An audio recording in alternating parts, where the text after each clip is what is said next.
शाहू महाराजांचा पुरोगामी वारसा सांगणाऱ्या कोल्हापुरातून दिवसाढवळ्या अघोरी पूजेचा प्रकार कोल्हापुरातल्या उदगावमध्ये घडलाय आणि विशेष म्हणजे जळत्या चितेसमोर नग्न पूजा करण्यात आली। यामध्ये पुरुषांसोबतच महिला सुद्धा सहभागी झाल्याचं समोर आलंय, त्यामुळे जिल्ह्यामध्ये खळबळ उडाली आहे।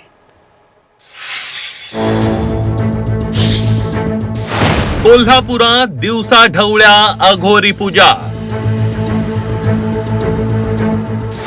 चितेची राख खातानाचे अघोरी बाबांचे व्हिडिओ,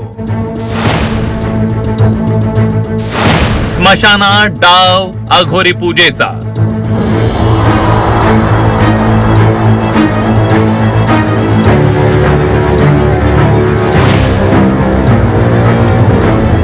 कोल्हापूर जिल्ह्यातल्या उदगावच्या स्मशानातलं हे पहिलं चित्र पहा। एक मांत्रिक नग्न होऊन जळत्या चितेसमोर पूजा करतोय। दुसऱ्या चित्रात एक महिला थेट चितेवर चढून चितेची राख खाते, शिवाय त्याचा अग्नी दुसरीकडे घेऊन जाते। तिसऱ्या दृश्यात एक पुरुष येऊन चितेची राख खातोय, पूजा करतोय। ज्या राज्यात जादूटोणा विरोधी कायदा आहे त्या राज्यात खुलेआम अघोरी पूजा होतीये। गेल्या 2 महिन्यांपासून स्मशानभूमीत अघोरी पूजा होत असल्याचा स्थानिकांचा दावा आहे।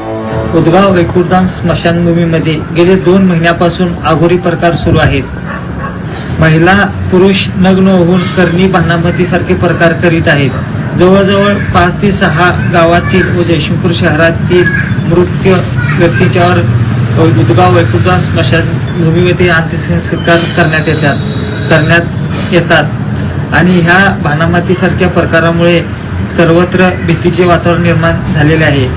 उदगाव स्मशानभूमीत अघोरी पूजा करणाऱ्यांची पोलीस स्टेशनमध्ये तक्रार करून त्यांच्यावर गुन्हा दाखल करावा अशी मागणी अनिसनं केली आहे। खूप गंभीर परिस्थिती आहे आणि ह्याचे परिणाम आपल्या समाजाला काय भोगावे लागतील ही गोष्ट वेगळीच आहे। म्हणजे एकीकडे प्रशासन, शासन असेल किंवा समाजातील सामाजिक कार्यकर्ते दिवस रात्र झटत आहेत की समाजामध्ये एक प्रकारचं प्रबोधन चांगलं व्हावं। ह्या सगळ्या ज्या रूढी परंपरा ज्या अनिष्ट आहेत, ज्या घातक आहेत, लोकांना त्याच्यापासून भीती वाटेल अशा आहेत, त्या नाहीशा करण्यासाठी एक प्रकारची यंत्रणा राबत असताना अशा प्रकारची यंत्रणा जर असे समाजातील लोक काही नग्न अवस्थेत जाऊन त्या चितेभोवती किंवा स्मशानात फिरत असतील तर ती खूप लाजिरवाणी गोष्ट आहे। पुरोगामित्वाची पताका खांद्यावर घेतलेल्या महाराष्ट्रात अघोरी पूजा मांडली जाते। ज्या महाराष्ट्रानं अनिष्ट रूढी परंपरांविरोधात लढा उभारला त्याच महाराष्ट्रात शिकली सवरलेले लोक अघोरी पूजेचा डाव मांडतात, ही बाब शर्मेनं मान खाली घालायला लावणारी आहे। प्रताप नाईक, झी 24 तास, उदगाव, कोल्हापूर।